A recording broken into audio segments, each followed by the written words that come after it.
Buenas tardes a todas y todos. Estamos muy contentos con su participación. Esta será una conversación en español con interpretación al inglés. Para aquellos que deseen escuchar en español, encontrarán un botón que dice Interpretación, donde pueden escoger el idioma español. Hello everyone, welcome. This is going to be a conversation in Spanish with interpretation into English. You will find an icon on your screen in the toolbar that says Interpretation. If you click on this icon, you will have the option to choose English. Mi nombre es Carolina Freire, soy especialista de la División de Protección Social y Salud del BID.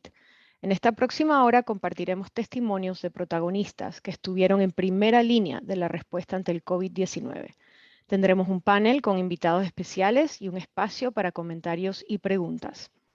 También presentaremos la publicación insignia de la División de Protección Social y Salud del BID, titulada Más allá de la normalidad, los desafíos para el sector salud en América Latina y el Caribe que expuso el COVID-19. Para iniciar con nuestro programa, quiero dar la palabra a nuestro gerente del sector social del BID, Ferdinando Regalía, para unas palabras de introducción y contexto. Muchas gracias, Carolina, y buenas tardes a todas y todos. Y muchas gracias por unirse a este webinar. Hoy lanzamos nuestra publicación Más allá de la normalidad. Esta publicación analiza los efectos de la pandemia en nuestro sistema de salud, pero también las consecuencias futuras en cuanto a reto, por ejemplo, en funcionamiento, gastos e inversiones. Por ejemplo, contempla nuevos desafíos, como el aumento de los trastornos de salud mental o los efectos del COVID persistente. Además de otros que se han acumulado en los últimos 2 años, como retraso en la detección y tratamiento de enfermedades crónicas. La publicación recompila diversos trabajos de investigación, no solamente del BID, que muestran cómo, por ejemplo, en 2020, las muertes causadas por diabetes aumentaron en un 14% en Brasil, Chile y en El Salvador. O que la cardiopatía isquémica causó menos muertes en Brasil y en Chile, pero un 33 más en El Salvador. Necesitamos ese tipo de información para crear nuevas políticas públicas. Nuestra visión 2025 nos marca un objetivo, que es acelerar la recuperación económica de nuestros países. Pero para conseguirlo, sabemos que necesitamos una mejor salud y unos mejores servicios de salud. Por eso hemos llamado esta publicación Más allá de la normalidad, porque esperamos que sea una herramienta útil para ayudar a reformar nuestro sistema de salud. No queremos volver a la normalidad. Aspiramos a un futuro mejor, un futuro de mejor acceso, de mejor servicios y de mejor calidad. Por eso, vamos más allá de la normalidad. Muchas gracias. Muchísimas gracias, Ferdinando. Proyectaremos un video con testimonios de médicos, enfermeros y trabajadores de la salud de la región sobre los desafíos que han enfrentado durante la pandemia. Adelante.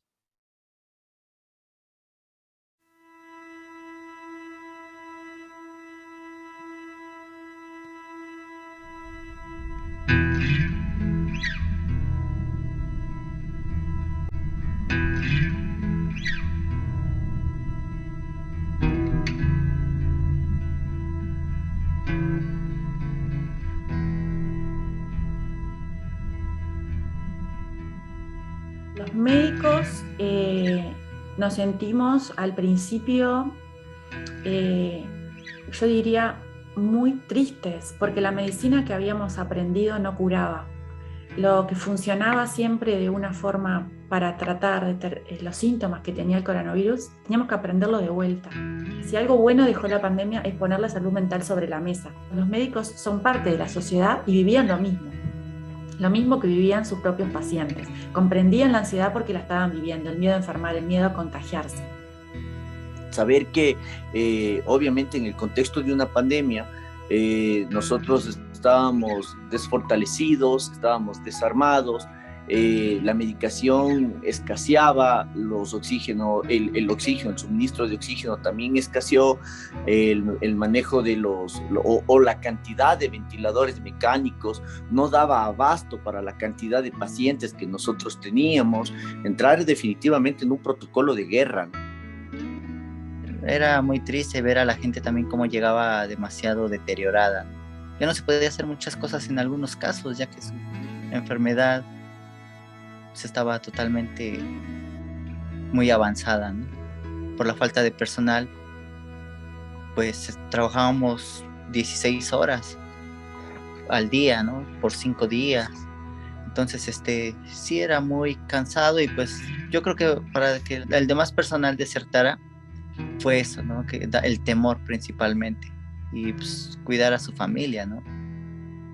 Cuando empiezan a llegar ya los primeros pacientes con infección por COVID-19, pues el ambiente en el hospital me acuerdo que era de una zozobra, una angustia, pues porque al mismo tiempo era la preocupación no solamente de lo que estaba pasando, sino también de nuestras familias. Cuando ya empieza a aumentar y aumentar, eso fue terrible, o sea, tener desbordado el servicio de urgencias. Entonces ahí fue cuando empezó a suceder lo que a mí me pareció de las cosas más horribles, y fue tener que hacer comités de priorización. Entonces nos sentábamos a decidir quién tenía opción de entrar a la UCI.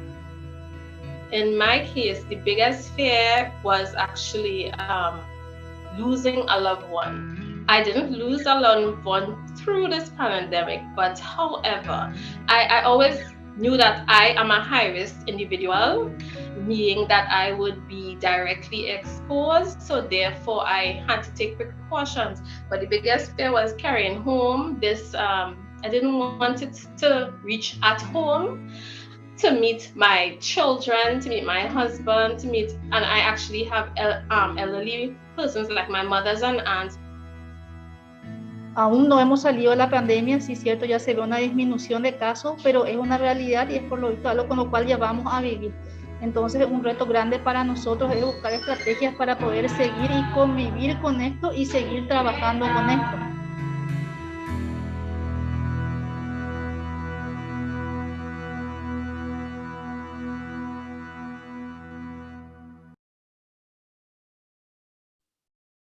Podrán encontrar estos y otros testimonios en nuestra publicación Más allá de la normalidad. Para darnos un breve resumen de su contenido, les presento a Pedro Bernal. Él es especialista en la División de Protección Social y Salud del BID. Pedro ha trabajado durante los últimos años con nuestra iniciativa Salud Mesoamérica y es uno de los autores de la publicación. Adelante, Pedro. Muchas gracias, Carolina.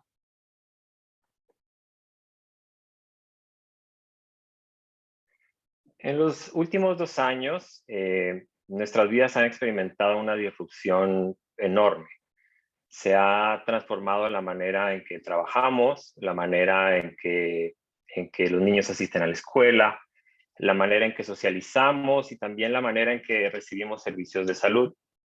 Y no solo eso, como acabamos ahora de escuchar y ver en estos testimonios, el personal de salud se enfrentó a pruebas durísimas y los sistemas de salud, la verdad, que se encontraron en estado de crisis durante casi todos estos 2 años.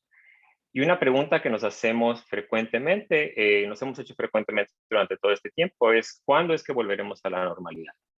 Detrás de esta pregunta está la idea de que la normalidad, digamos, eran tiempos mejores, donde todo estaba bien. Y la realidad es que al menos para los sistemas de salud de la región no lo estaba, porque había una serie de retos ya persistentes que con el COVID realmente se han venido como a acentuar. Por ejemplo, en la región había una alta carga de enfermedades no transmisibles, cerca del 80% de la carga de enfermedades por estas condiciones, y los sistemas de salud la verdad es que no están listos para tratar y mucho menos prevenir adecuadamente estas enfermedades. Por otro lado, los países de la región han hecho avances muy importantes en términos de incrementar la cobertura en los servicios de salud, pero no así en la calidad de estos servicios. Se estima que el 70% de las muertes que son prevenibles son debido a una deficiente calidad de atención. Además, tenemos un gasto en salud que es bajo e ineficiente. En promedio, los países de la región gastan más o menos la mitad de lo que gastan los países de la OCDE. Y además, algunos estudios indican que si tuviéramos los mismos niveles de eficiencia que los países de la OCDE, la población de nuestros países podría vivir hasta 3 años más. Y por último, tenemos una inversión muy limitada en términos de vigilancia epidemiológica y de preparación para emergencias, y desafortunadamente esto quedó más que evidente con la llegada del COVID. Y realmente ante todos estos retos, más que la pregunta de cómo y cuándo volveremos a la normalidad, la pregunta que queremos contestar es cómo pueden los sistemas de salud ir más allá de la normalidad. Esta es la pregunta que tratamos de contestar en la publicación que hoy lanzamos. Y para ello partimos primero de tratar de entender cómo es que la pandemia afectó a los sistemas de salud. Es decir, cómo afectó los servicios de salud, cómo afectó la salud de la población y cómo afectó el gasto en salud. Partamos con la primera pregunta. La pandemia afectó tanto la oferta como la demanda de servicios de salud. Por el lado de la oferta, durante el 2020 la mayoría de los países suspendieron temporalmente los servicios, principalmente aquellos servicios que eran preventivos o electivos. Y además de esto, se afectó la provisión de servicios de otras maneras, ¿no? Como por disrupción de cadenas de suministros, reasignación de personal para atender la emergencia, cierre de unidades y en algunos casos, como se mencionaba en los testimonios, también deserción de personal. Y a la vez adoptaron otras modalidades de atención, como por ejemplo la telemedicina, que tuvo un crecimiento muy acelerado en algunos países de la región, como Uruguay, Colombia y Argentina. Del lado de la demanda, algunos estudios muestran que muchas personas dejaron de asistir o pospusieron el ir a servicios de salud, especialmente durante el 2020. Y una de las principales causas de esto era el temor a infección por COVID en los servicios, además de dificultades de acceso o de transporte por las mismas medidas de contención del virus y el cierre de unidades. Y en conjunto, estas medidas, tanto de estos cambios que hubo, tanto de oferta como de demanda, lo que trajeron es una reducción drástica y generalizada en el uso de servicios de salud, incluso en servicios de salud que uno pensaría que no cambiarían mucho, como los de emergencias o hospitalizaciones. Por ejemplo, en países como Brasil, Chile, El Salvador y México, encontramos que hubo una reducción durante el 2020 de entre un 20 y 40% en las hospitalizaciones respecto al promedio histórico. Por otro lado, la atención preventiva, como decíamos, fue afectada de manera muy importante. Por ejemplo, de acuerdo a datos de la OMS, la cobertura de vacunación clave para la niñez registró caídas de entre 5 o 8 puntos porcentuales durante el 2020. Y aunque no suena mucho, esas caídas llevaron a niveles de cobertura que no se veían hace más de 2 décadas. Por otro lado, los tamizajes de cáncer cayeron abruptamente, realmente de todo tipo de cáncer. Aquí tenemos un ejemplo de El Salvador, que se redujo en casi el 60% el tamizaje. Y esto se encontró también en otros países, como por ejemplo el caso de Paraguay y de México. La atención de enfermedades crónicas se vio muy afectada. Las consultas de control y seguimiento para enfermedades como diabetes e hipertensión se redujeron de manera dramática. Incluso las hospitalizaciones, que es lo que vemos en esta gráfica, también se redujeron. Para condiciones como diabetes o enfermedades hipertensivas en países como Chile, El Salvador y México, tuvieron una reducción de entre 6 y 60% dependiendo del país y la condición. Ahora, ¿qué es lo que ocurrió con respecto a la salud de la población? Lo que es claro es que la pandemia ha tenido un impacto devastador en la salud de la población. Las estimaciones más recientes de la OMS indican que el exceso de muertes llegó a casi 2.2 millones para los países de América Latina en su conjunto a finales del 2021. Y aunque una gran parte de estas muertes son directamente relacionadas con COVID, otra parte se realizaron de manera indirecta, ya sea por las mismas medidas de contingencia o por la disrupción de servicios de salud. Un hallazgo que encontramos que es bastante consistente en muchos países es que encontramos un aumento en mortalidad por enfermedades crónicas como diabetes o hipertensión. Por ejemplo, aquí en los países que mostramos, Brasil, Chile y El Salvador, se incrementaron la mortalidad por estas condiciones entre un 11 y 50%. Ahora, estos cambios que se dieron tanto en los servicios de salud como en salud de la población, puede ser que tengan consecuencias en los años venideros también. Por ejemplo, la reducción en tamizajes de cáncer, lo que se esperaría es que se incremente la severidad de los cánceres al momento de la detección, lo que puede afectar la morbilidad por esta condición. Además de que las reducciones en servicios por condiciones crónicas pueden incrementar el número de complicaciones y fallecimientos por estas enfermedades. Y ahora la región también enfrenta retos nuevos. Por ejemplo, se incrementó la prevalencia de ansiedad y depresión en los países de la región. Se estima que se incrementó en casi un 30% en Latinoamérica. Y hay otras enfermedades como el COVID persistente que los sistemas de salud ahora no solo tienen que entender, sino también atender. Y por último, ¿qué es lo que pasó con respecto al gasto en salud? Ya de manera natural se esperaba que el gasto per cápita en salud se iba a incrementar entre 2 y 3% en los siguientes 30 años. Y la pandemia ha traído ahora nuevas necesidades de gasto, tanto por la atención de COVID, como por nuevas enfermedades como el COVID persistente, y ahora también atender las brechas que trajeron la disrupción de servicios de salud. Además de esto, los gobiernos tienen un espacio fiscal muy reducido para aumentar el gasto en salud, porque también por la pandemia tuvieron que incrementar tanto sus déficits como sus niveles de deuda, y realmente ahora más que nunca se requiere una mayor eficiencia del gasto en salud. Y por último, ¿cómo es que los sistemas de salud pueden ir más allá de la normalidad? En la publicación ponemos una serie de recomendaciones un poco más detalladas, pero aquí por interés del tiempo voy a hacer un resumen muy, muy breve. Lo primero es que debemos de invertir en salud pública. La pandemia dejó muy claro que la salud es fundamental para todas nuestras sociedades y el invertir en salud pública para poder prevenir, detectar y contener epidemias es fundamental. Segundo, debemos acelerar el progreso hacia la cobertura universal en salud. Esto ya es una agenda que aún no se ha acabado en la región y que ahora cobra más relevancia por todas las disrupciones que ha habido en términos de servicios de salud. La transformación digital del sector salud es vital.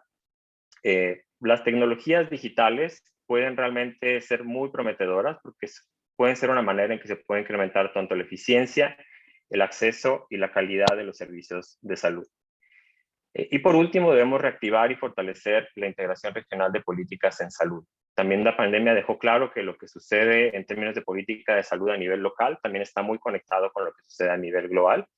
Y tener mecanismos de cooperación que permitan apalancar los de por sí ya limitados recursos de salud, optimizar redes de diagnóstico de laboratorio y tener marcos regulatorios comunes en la región pueden ser muy útiles para nuestros países.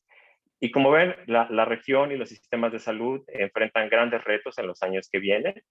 Esperamos que esta publicación que les invitamos a descargar pueda arrojar un poco de luz ante estos nuevos retos y la manera de abordarlos. Muchas gracias. Muchísimas gracias, Pedro, por esta presentación. Y para tener impresiones y reflexiones sobre este tema a continuación, tenemos un panel con invitados especiales. Le cedo la palabra al moderador Pablo Ibarrarán, jefe de la División de Protección Social y Salud del BID, para que pueda liderar el panel. Gracias. Muchas gracias, Carolina, y muchas gracias, Pedro, también por la presentación. En primer lugar, me gustaría reconocer al equipo de SPH del banco por todo el trabajo que ha realizado durante los últimos años para responder a la pandemia con las operaciones del banco. Se han necesitado muchas horas para apoyar a nuestros países miembros en este momento difícil y también mucha colaboración y coordinación con otras áreas del banco. Y por supuesto, un reconocimiento especial al personal de salud en los países por su esfuerzo y empeño por salvar vidas estos años en situaciones tan complicadas como las que pudimos ver reflejadas en los videos.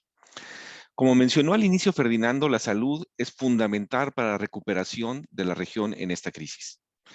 Y como se dejó claro en la publicación que presentamos y en las láminas que presentó Pedro, debemos aspirar a algo mucho mejor de lo que teníamos antes, no solo restablecer los niveles de calidad que teníamos antes, sino mejorarlos y hacerlo con equidad. Para hablar más al respecto, me complace mucho moderar este evento hoy y dar la bienvenida a nuestros dos panelistas, la doctora Midori Tejavich y el doctor Eduardo González Pierre.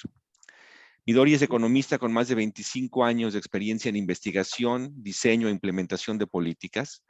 Actualmente es la directora técnica del proyecto de sostenibilidad del sistema de salud local de USAID y fue ministra de Salud de Perú y lideró la reforma integral en Perú con el objetivo de avanzar hacia la cobertura universal de salud.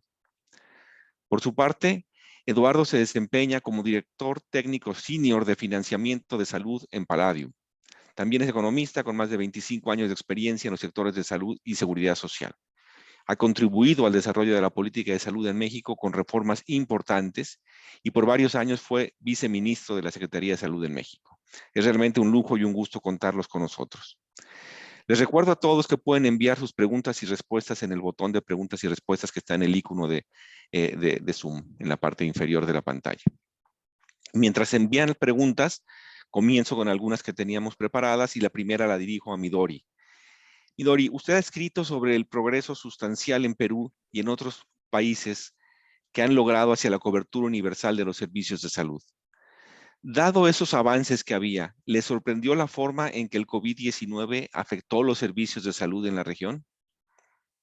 Bueno, en primer lugar, muchísimas gracias por la invitación, por la oportunidad de comentar un documento tan importante y oportuno.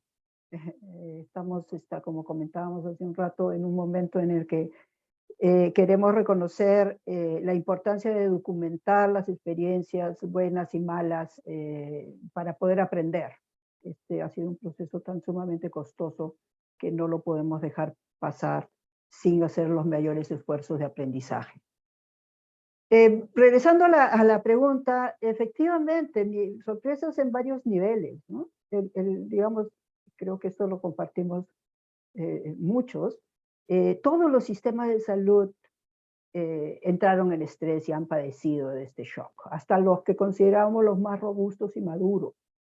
La información sobre la capacidad y la preparación de los países frente a emergencias, pandemias, epidemias, la información que teníamos era que había un conjunto de países de mayores ingresos que estaban en una situación sustancialmente mejor que otros países de ingresos medios y bajos.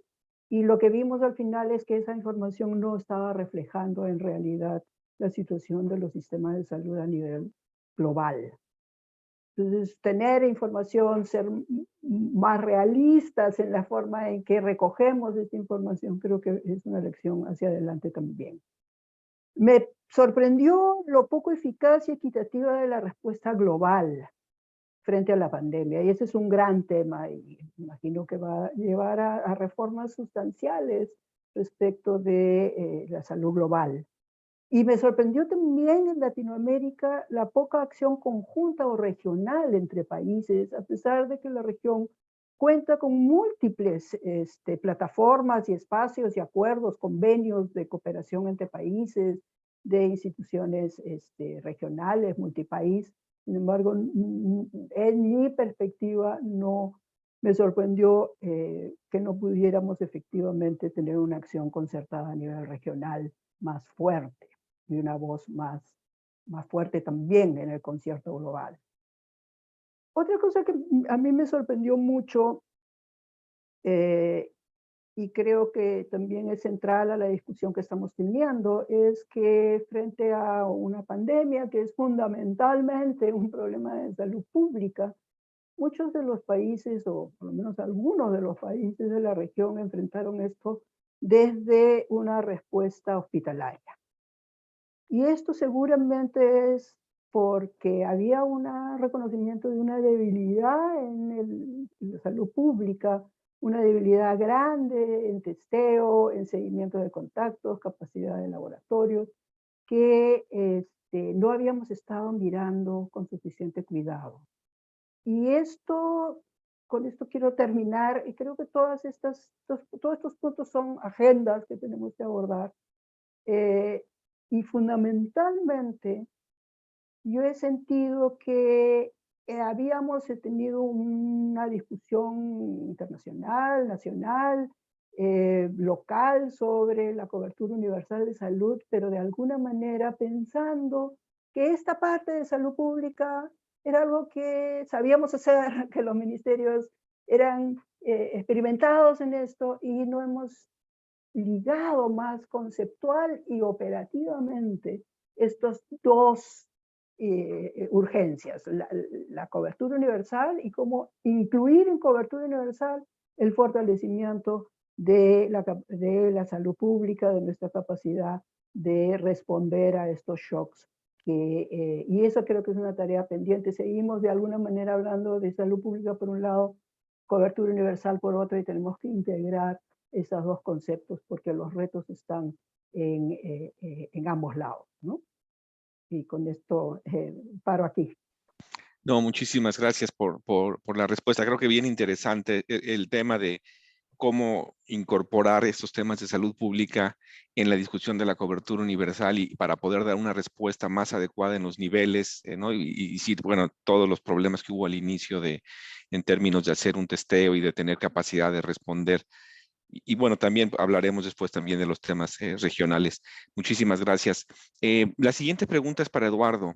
En esta publicación se ha documentado la forma que la mayoría de los servicios de salud no relacionados directamente con el COVID disminuyeron durante los primeros meses de la pandemia, obviamente por el tema de los cierres y demás, y después han ido comenzando a regresar a sus niveles prepandemia durante el 2021.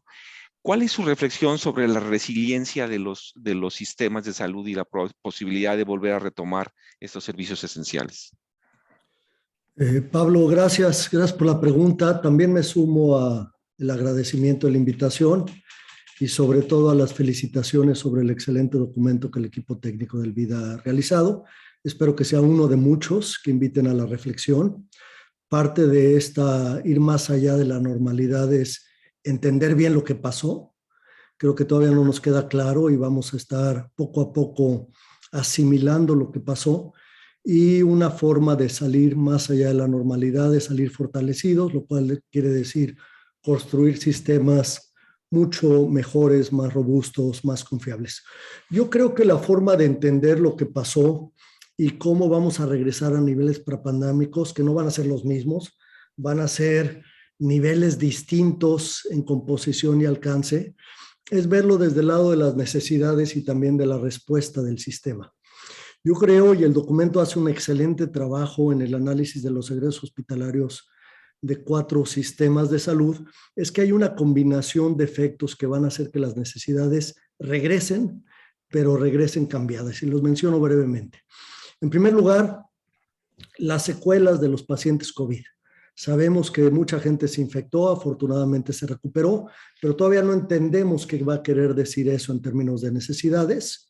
Nos queda claro que va a haber necesidades, por ejemplo, de atención de salud mental, pero también tenemos este COVID persistente que todavía se está tratando de analizar de forma clínica, las secuelas que pueden tener sobre la población y las demandas de salud asociadas, de hospitalización, de atención médica en general, no las sabemos y las tenemos que entender.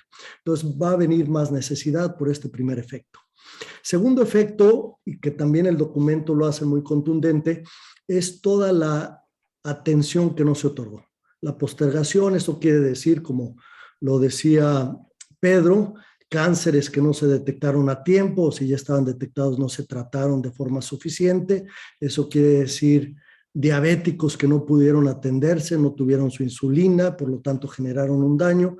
También quiere decir una serie de daños ya quizás crónicos permanentes que van a hacer que el sistema reciba más atención de la que normalmente hubieran recibido por falta de esta atención oportuna de casi una pausa muy importante en los últimos 2 años. Pero hay un tercer efecto que es todavía más complejo, y esta pandemia tuvo un efecto en la salud de población vulnerable. Hago la comparación con la pandemia de 1918, una pandemia de influenza que afectó principalmente a adultos jóvenes, adultos sanos. Esta pandemia afectó a población vulnerable, población adulta y en particular con comorbilidades, y eso quiere decir que desafortunadamente ese 2.2 millones de personas que murieron en la región eran también población que estaba en alta necesidad de atención. Entonces la combinación de efectos mayores de atención más población que ya no va a requerir el servicio, porque lo que sucedió fue un adelanto de la mortalidad, es decir, el exceso que estamos viendo en 2020, 2021 y vamos a ver en 2022, va a ser mortalidad adelantada que lo hubiéramos observado en los próximos 5 años. Entonces, en ese sentido hay una composición de el perfil de la demanda de atención que tenemos que entender muy bien. Ahora, del lado de la oferta, que yo creo que es todavía más interesante en términos de la resiliencia. Lo que pasó, y me quiero concentrar principalmente en el componente más importante de la oferta, que es el recurso humano de la salud. Ahí pasaron una serie de temas muy importantes. El más importante es la muerte de profesionales de la salud, que no va a ser fácil de reemplazar. Se puede contar con los presupuestos, pero no necesariamente tiene los cuadros de gente experimentada que pueda reemplazar. Si la OMS calcula que aproximadamente a nivel mundial entre enero de 2020 y mayo de 2021 murieron 115,000 profesionales de la salud, un 30% más o menos en proporciones sucedió en la región, y ese personal no lo vamos a tener disponible para la respuesta a la pandemia en los próximos años.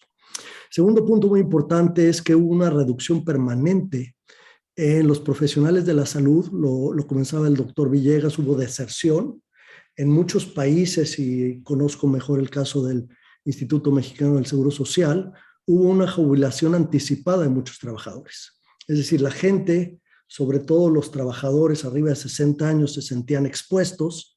Una forma de evitar esa exposición es jubilarse, y en vez de estar sirviendo adicionalmente, se retiraron de la fuerza laboral activa, lo cual genera una deficiencia que va a ser difícil de retomar en los próximos 5 años. Hay que crear cuadros, y todo el mundo sabe que crear cuadros en el sistema de salud quiere decir décadas de formación, que vamos a tener que ir trabajando, y en ese sentido entender cuáles son las políticas focalizadas que necesitan los sistemas de salud para llenar esas brechas en el corto plazo. La tecnología ayuda, no es la panacea, pero vamos a tener que entender cómo se retoma la capacidad de atención sin contar con los recursos humanos dedicados que teníamos antes de la pandemia.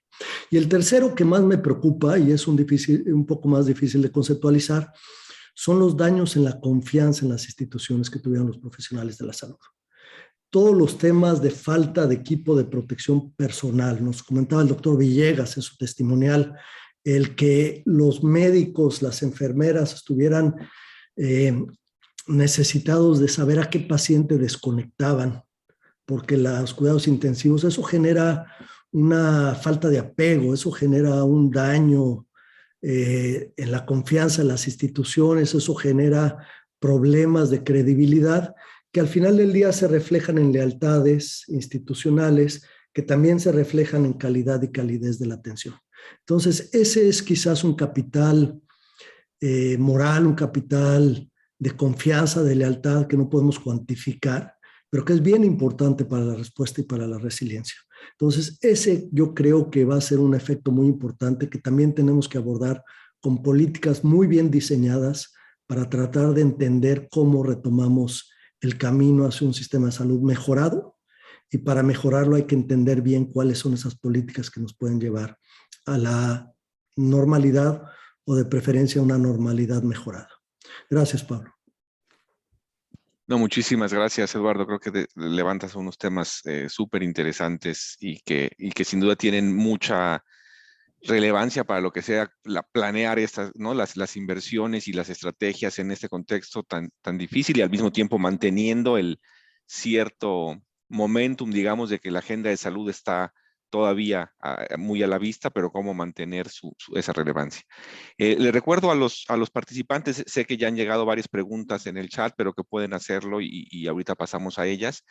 Vuelvo mientras tanto, Midori, a ti con una pregunta. La publicación describe, digamos, algunos de estos cambios negativos como en el perfil epidemiológico, como es el COVID persistente, y digamos, algunos de esos los mencionó ahorita Eduardo, pero ¿tú cuáles consideras que son los cambios más, digamos, que más impacto van a tener en el largo plazo en los sistemas de salud de la región? Bueno, una oración que me quedó grabada, creo, del texto, y no sé si voy a citarla correctamente, es que la carga de exceso de mortalidad ha afectado la vida al nacer en la región, la esperanza de vida al nacer, y ahora está nuevamente en los niveles de 20 años atrás. Creo que ese solo enunciado nos plantean con mucha claridad la gravedad de los efectos de este shock sobre nuestros sistemas, no solamente de salud, sociales, políticos, en fin. Entonces, estamos frente, y creo que es muy importante que repitamos esta información, generemos esta información, divulguemos esta información. Instituciones como el BID y otras pueden hacer un gran trabajo ahí. Porque en algunas encuestas que estoy viendo en mi país, el grado de urgencia de los problemas, como cuando se hacen estas encuestas, habría una cierta fatiga de COVID en la población y en los tomadores de decisión.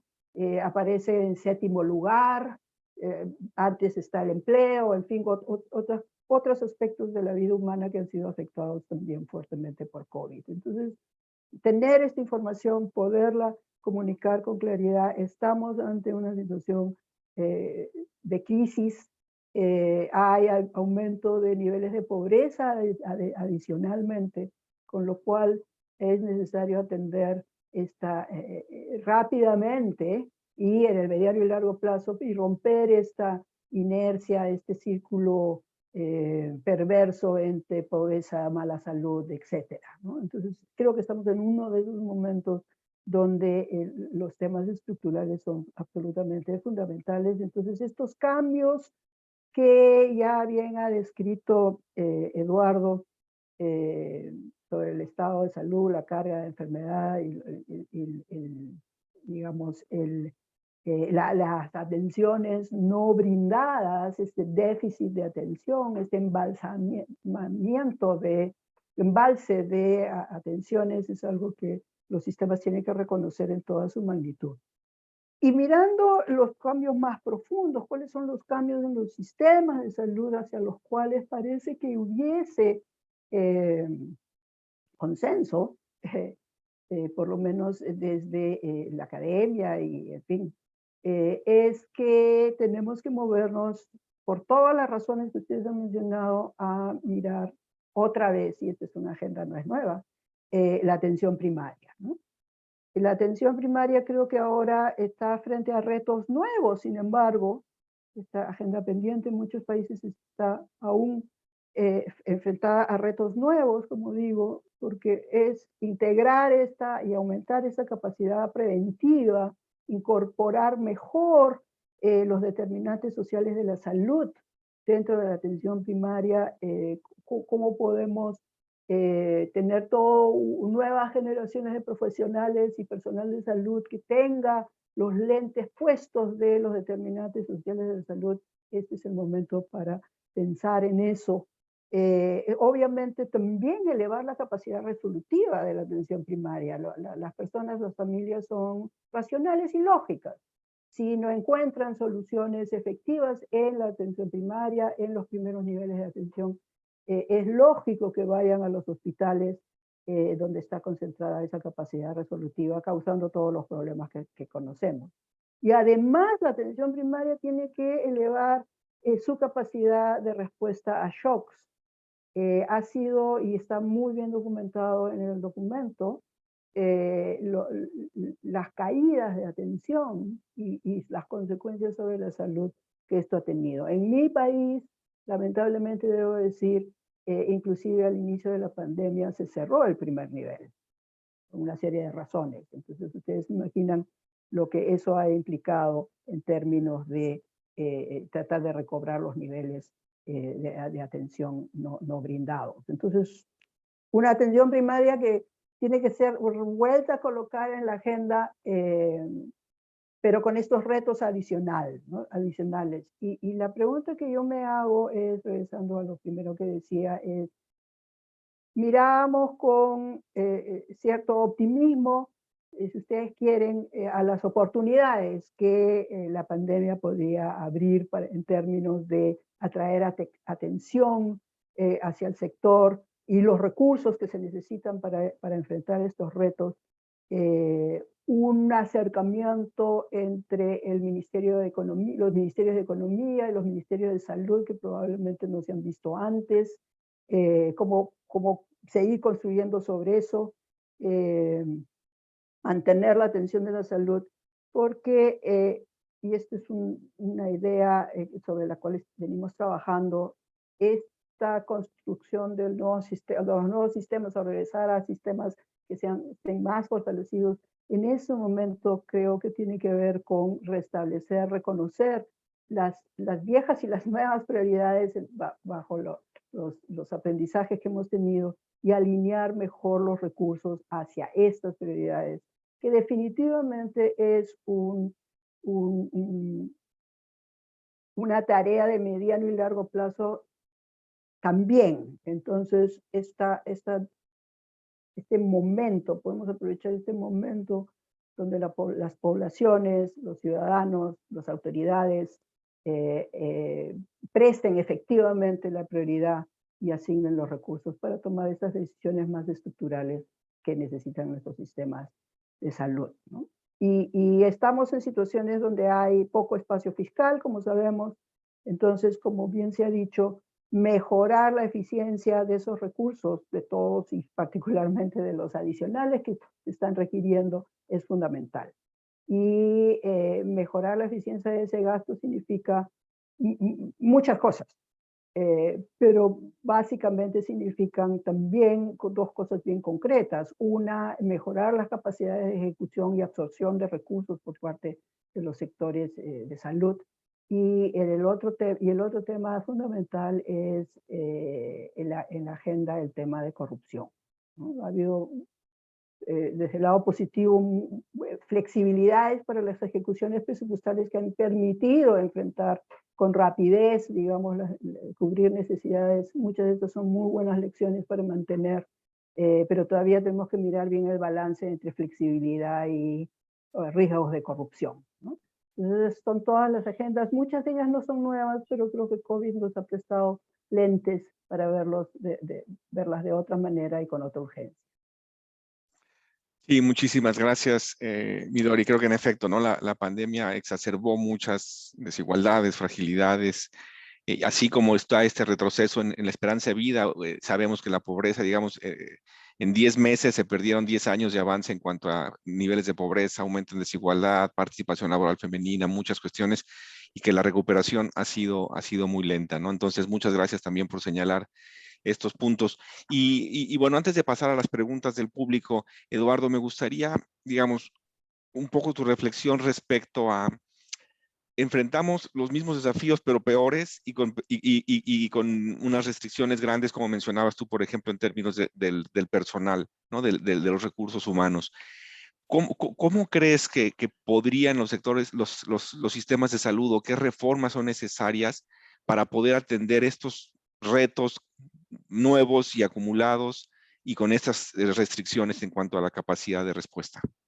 Sí, Pablo, muy buena reflexión, y coincido con el comentario de Midori. Son recomendaciones y políticas tradicionales, tampoco no podemos reinventar lo que por muchas décadas se ha analizado y se sabe que funciona, pero quizás los lentes, la óptica, el ángulo y la argumentación ha cambiado un poquito. Quiero dar 3 ejemplos. Número 1, invertir más en salud. Es las 8 recomendaciones que hace el documento, todas muy atinadas. La primera es invertir más en salud. Sabemos que la región subinvierte, pero si algo dejó claro esta pandemia es que teníamos claro que había un efecto bidireccional entre economía y salud. Sabemos que una economía robusta, que funciona, genera los ingresos, que genera la salud, genera la capacidad y espacio fiscal para financiar los sistemas públicos de salud. Lo que no estaba tan claro, y ahora quedó muy claro, por lo menos para mí, es que un sistema de salud robusto también protege la economía, protege los trabajos, protege la capacidad de financiar muchos fuentes necesarias para el desempeño económico. El sector turismo, el sector transporte y otra serie de sectores muy dependientes de la salud, más allá del sistema médico. Entonces, esta necesidad, esta simbiosis entre salud y desempeño económico quedó más claro que siempre, y esos son nuevos argumentos para financiar la salud, sí, porque genera más salud, pero también porque genera mejor desempeño económico. Hay un segundo efecto que nos quedó claro en esta nueva óptica, que es la importancia de la política intersectorial. Esa ya la sabíamos, yo creo que estaba muy clara y se habían enmarcado en la política de combate a enfermedades no transmisibles, pero ahora agarra un nuevo realce, porque nos quedó claro que una forma de combatir y prevenir las infecciones era una muy buena relación entre el sector salud y el sector educativo para coordinar los temas de infecciones en planteles educativos, la colaboración con el sector transportes, con el sector turismo, con áreas también muy importantes de colaboración intersectorial que eran tradicionales, pero creo que agarraron una importancia muy, muy importante de esta gobernabilidad intersectorial tan difícil de hacer y tan importante para mejorar las condiciones de salud. Y el tercero, que creo que es importantísimo, para mí es una de las lecciones más relevantes de esta pandemia, es que sí el sector salud gubernamental es estratégico para la respuesta a las pandemias y en salud en general, pero no es el único participante. También el sector privado y en particular la sociedad civil organizada juegan un papel importantísimo en la respuesta de salud en lo general y en la respuesta a pandemias en lo particular. Y lo vimos cómo la sociedad civil, el empresariado protegía a sus trabajadores, generándoles un ingreso más allá de lo requerido por ley. Vimos cómo se reconvirtieron gimnasios, hoteles, centros de convenciones en zonas de emergencia y respuesta hospitalaria COVID, cuando los hospitales públicos estaban desbordados. Vimos las donaciones del empresariado en equipo de protección personal a los trabajadores. Vimos otra serie de elementos altruistas. Y en ese sentido hay que pensar en que la respuesta tiene que ser muy incluyente. No podemos pensar que el gobierno es la solución de todo. Ante la respuesta se requiere de la participación privada. Hay que recordar que en nuestra región más de la mitad del gasto en salud es privado. Entonces, en ese sentido se necesita un abordaje mucho más amplio. Ya lo mencioné en el primer punto, en el sector económico, en el sector intersectorial y en la colaboración público-privada y social en el manejo de la salud y en particular de las pandemias. Muchas gracias, Eduardo. Creo que sí, puntos muy importantes es claro que como se vio que la salud impacta tanto, digamos, a la economía y al bienestar y la posibilidad del funcionamiento básicamente de la sociedad y también como hay más actores, ¿no? La salud, así como mencionaba Midori, todo el tema de los determinantes sociales, pero también hay muchos actores que influyen en cómo responder a estas situaciones. Voy a tomar algunas de las preguntas del público. Muchas gracias a todos los que han participado. Y una primera pregunta que le haría a Midori es, nos preguntan cuáles fueron, digamos, consideraciones específicas de género que desde el punto de vista sanitario hubo que considerar o que habría que haber considerado, digamos, si no fue el caso en el caso de COVID. Hemos visto mucho los efectos sociales que afectaron muchísimo más a las mujeres, pero en términos sanitarios, ¿cuáles podrían ser algunas consideraciones al respecto? Gracias. Sí, es una pregunta muy importante porque si bien sabemos que COVID afectó más a hombres que a mujeres, digamos, los efectos indirectos o sucesivos se pueden analizar con nuevamente un lente de equidad de género y la disrupción, sobre la disrupción de los servicios,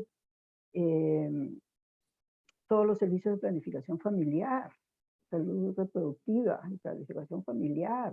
Ese ha sido, yo no tengo cifras exactas, pero intuyo que ha sido uno de los servicios que se postergó desde el inicio, digamos, ¿no? Entonces, falta de acceso a métodos de planificación familiar va obviamente a tener un efecto enorme sobre lo que vamos a ver y estamos viendo ahora, ¿no? Si bien hemos visto lamentable aumento de mortalidad materna. Creo que en muchos de los países todavía estamos comenzando a lidiar con las primeras cifras más rigurosas sobre mortalidad materna. Creo que el conjunto de servicios materno-infantiles o servicios dedicados a niñas y adolescentes, MEF en general, mujeres en edad fértil, han sido uno de los más afectados y eso tiene consecuencias duraderas, sin duda. Y esto tiene que ver con este gran, diría yo, gran reto, si uno lo quiere, digamos, resumir hacia adelante, que es necesitamos un sistema de salud que funcione ante un shock de esta naturaleza, sea capaz de mantener la prestación de esos servicios esenciales, un conjunto de servicios esenciales. Esa ha sido una constatación muy dolorosa. Los ministerios se convirtieron en ministerios COVID. O sea, no se podía hablar de nada que no fuera COVID, no se podía avanzar políticas, estoy exagerando tal vez, pero no se podían avanzar políticas y mejoras que no tuvieran relación directa con COVID, porque eran ministerios COVID y algunos de ellos siguen siéndolo y les está costando salir de eso. Y dentro de esos servicios esenciales, particularmente proteger aquello que va a afectar la vida de mujeres y niñas, mujeres y adolescentes. Entonces, la violencia, otra cosa que no estamos viendo es la violencia doméstica en la época de COVID. Tener a las familias encerradas, violencia doméstica, violencia sexual, temas muy dolorosos que vamos a tener que enfrentar, como dice Eduardo, si no lo documentamos, si no lo estudiamos, no vamos a ser capaces de aprender y evitar situaciones de ese nivel de disrupción en la vida social y familiar de las personas, ¿no? Sí, muchas gracias, Midori. Eduardo, otro par de preguntas han sido un poco en torno a la capacidad de respuesta, necesidad de colaboración entre países. Se pone como ejemplo, no sé, la producción de vacunas y los avances que ha habido en África de tener un centro regulatorio estricto, ¿no? Un CDC a nivel, o sea, que muestra una cierta coordinación. Un poco ¿cuál es tu perspectiva de las posibilidades de que esto suceda en América Latina y sobre todo donde hay ya un componente importantísimo de participación del sector privado, ¿no? Para poder desarrollar esta industria que no existe hoy. Un poco cuáles serían tus perspectivas al respecto. Gracias.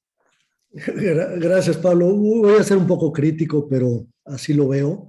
Ya lo comentábamos hace unos minutos, Midori, en una reunión de cómo estos sistemas que estresan a la salud son únicos, se revelan cosas que en tiempos normales no se revelan. Siempre hay una brecha entre el discurso y la acción. Vimos poca solidaridad entre países de la región, ya lo mencionaba Midori, pero creo que lo que fue muy revelador fue la falta de solidaridad norte-sur o países desarrollados no desarrollados. Se vio en equipo de protección personal, se vio en equipamiento de ventilación y se vio más reciente en vacunas. Creo que uno de los mensajes es que sí hay un discurso de equidad, pero cuando llega una pandemia, los países primero buscan su dotación personal, la tercera vacuna antes de que llegue la primera vacuna a países pobres. Entonces los países van a tener que desarrollar sus formas, ya sea en capacidad productiva o en contrataciones con amarres muy importantes, para asegurarse que en tiempos de contingencia sí tengan la capacidad de suministro, sobre todo bajo las nuevas condiciones de producción. Entonces yo creo que de estas cosas que creo que son muy importantes de colaboración es que hay que entender qué es y qué no es lo que sucede en tiempos de pandemia, cuál es la lógica. Los países tienen que responder a sus electorados, tienen que responder a sus presiones internas y hay limitaciones a los elementos de solidaridad internacional. Hay que vivir con ellos, hay que aceptarlos y hay que reaccionar y prepararse. Sí, muchas gracias. Creo que sí son temas bien importantes y justo es lo que se está discutiendo un poco, ¿no? El cómo la capacidad de la región de decir, bueno, tener cómo asegurar, ¿no? Es el poder tener cierto nivel, no sé, como el estudio este CEPAL de autosuficiencia sanitaria, o sea, cómo avanzar si hay algunos elementos que permitan eso. Estamos a muy pocos minutos, entonces me gustaría hacer, si me pueden dar en un minuto, uno de los temas que más se mencionó y que mencionan ustedes es el tema de salud mental. ¿Cuáles serían, digamos, los siguientes pasos que recomendarían a sistemas de salud para enfrentar que es un tema que yo, como varios, ya estaba desde antes en la región, pero sin duda que fue exacerbado durante la pandemia? Si gusta, doctora, comenzamos por usted y después le paso la palabra a Eduardo. Gracias. Sí, bueno, este es un tema en el que siempre hemos tenido una carencia grande, ¿no? Nuestro abordaje de salud mental ha sido, yo diría, deficiente, es un pendiente pre-COVID. Y ha habido interesantes experiencias de deshospitalizar, digamos, el tema de salud mental. Y yo creo que estamos frente a un tema enorme, poco preparados nuestros sistemas de salud para enfrentarlos. Vamos a tener que movernos con rapidez, y hay dos grupos humanos que creo que deberían ser prioridad, ¿no? Los niños y niñas y adolescentes en las escuelas. Yo creo que se puede llegar con soporte de salud mental a través de la escuela. Creo que en general tenemos que pensar en la escuela como un espacio para brindar una serie de servicios de salud, acompañamiento a los adolescentes. Han sufrido enormemente la tendencia hacia los suicidios juveniles, es otro dato que nos conmueve. Entonces ahí hay un espacio de trabajar desde la escuela, como también lo hay desde la escuela trabajar el tema alimentario, que es otro aspecto que podríamos conversar más. Y después lo que bien decía Eduardo, algunos estudios, uno de ellos realizado por nosotros, el proyecto en Colombia sobre el estrés y el agotamiento del personal de salud, muestra unos niveles impresionantes, por encima del 80% de personal que se siente completamente fatigado y estresado. No vamos a poder aspirar a un sistema de salud resiliente si es que el principal agente de la salud dentro del sistema está en esa situación de precariedad de salud mental. Entonces yo diría muy importante, y nuevamente, no lo tenemos que hacer solos. Yo creo que podemos trabajar juntos los países para ver qué está funcionando, qué experiencias hay y qué podemos poner en marcha en el corto plazo y mantenerlo, por supuesto, en el mediano y largo plazo. Y solo quiero tomar un minuto para decir transformación digital. Hay un elemento de transformación digital que me gustaría reforzar, que es, sin transformación digital, no creo que sea factible avanzar en la unificación o la reducción de fragmentación de nuestro sistema. Creo que comienza por ahí y eso tiene que ponerse en primera fila por todas las razones que ustedes mencionan y también por esta que tiene que ver con la fragmentación de nuestro sistema de salud en Latinoamérica. Gracias. Muchísimas gracias, doctora. Eduardo, por favor. Bueno, yo coincido en las preocupaciones en salud mental. Va a haber muchas más que no nos imaginamos cómo se van a manifestar. Va a haber un impacto, por ejemplo, en la generación de jóvenes marcados por esta crisis. No sabemos cómo se va a manifestar la falta, gap esta brecha en el sistema educativo, la inseguridad que esto va a generar. Yo quisiera cerrar, Pablo, con una reflexión sobre la importancia y quizás la responsabilidad de mantener el tema vigente en la agenda, asegurarnos que todo esto se canalice en más allá de la normalidad, es decir, mejorar y aprender de todo esto. Yo siento con preocupación una necesidad de darle la vuelta a la página, de pasarnos a otros temas. Se nos olvida que esta fue una crisis de salud y económica sin precedentes. Una crisis de este tamaño no puede pasar sin una serie de reflexiones y de cambios de política importantes. Todos coincidimos en que no va a ser la última pandemia y en ese sentido una serie de políticas para mantener el tema en la agenda, mantenerlo vigente, el interés, lo que no está en la agenda política no recibe recursos. Y yo por ello regreso a donde empecé, felicitar al banco y al equipo, porque esta es una forma con este documento de mantener el tema vigente en la discusión y esperemos que en los próximos meses se desprendan políticas concretas de mejora de los sistemas de salud.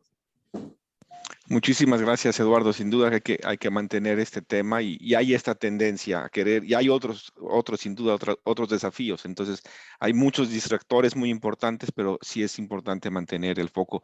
Yo quisiera agradecerles de nuevo a ustedes por participar, a Pedro por la presentación que nos hizo y todo el equipo que trabajó con él en la preparación de la publicación. Y bueno, agradecerles mucho por su presencia. Asimismo, aprovecho para recordarles de descargar la publicación en el link que están poniendo ahorita en el chat. Y finalmente, si les interesan los temas de salud y protección social y otro grupo que fue afectado por la pandemia, que es el grupo de personas mayores, los invitamos al próximo webinar que tendremos el 26 de mayo a las 10 de la mañana, hora de Washington, donde hablaremos cómo construir sistemas de cuidado exitosos para atender a personas mayores en situación de dependencia.